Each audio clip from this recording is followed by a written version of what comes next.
Laïkino, la rubrique cinématographique de l'Union des familles laïques.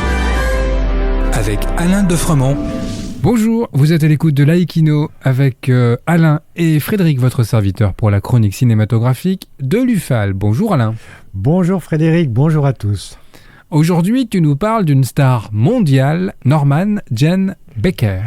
Eh oui, tu nous as donné son état civil, Norman Jean Baker, mais le monde entier la connaissait sous son pseudonyme, Marilyn Monroe. Elle devint un mythe, celui de la sensualité, de la féminité.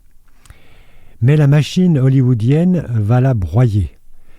Billy Wilder, le réalisateur américain, la décrivait ainsi. Voilà une pauvre fille qui devient d'un coup une vedette célèbre. C'est comme un homme qui ferait une chanson idiote, le toutou à sa fenêtre. Ça fait un succès et on lui demanda alors d'écrire des symphonies pour Toscanini. Les producteurs veulent essayer d'élever Marilyn là où elle ne peut exister. Voyez comment Billy Wilder posait une critique terrible sur le système hollywoodien qui a broyé Marilyn Monroe. Il disait ceci, Billy Wilder, lorsqu'il avait tourné 7 ans de réflexion avec elle en 1955. Quelques apparitions, même secondaires, dans un film des Marx Brothers ou dans un film de John Huston la font remarquer.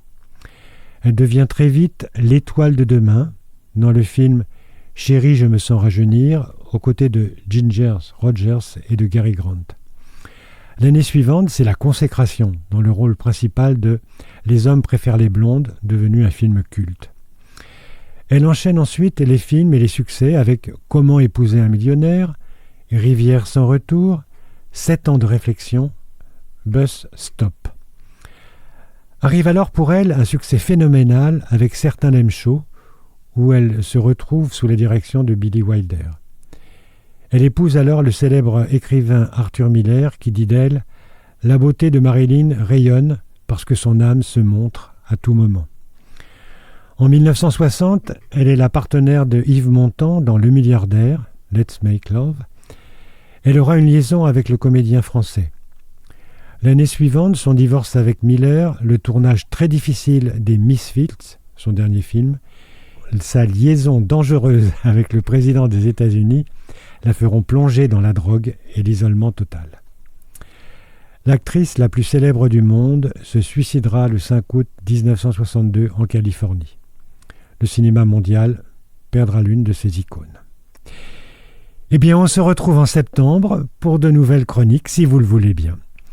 D'ici là, je vous souhaite un bel été au cinéma, en salle ou en extérieur, comme le font désormais beaucoup de villes en France. Je vous embrasse. Merci Alain. En attendant de nous retrouver, n'oubliez pas notre émission en balado-diffusion sur laicidad.ufal.org ainsi que sur notre site ufal.org. Pensez aussi que nos activités ne sont possibles que grâce à vos dons et vos adhésions. C'était Alain et Frédéric sur Laïkino. À bientôt. C'était Laïkino, la rubrique cinématographique de l'Union des familles laïques. Retrouvez toutes nos rubriques Laïkino et l'ensemble de nos balados-diffusions sur lufal.org.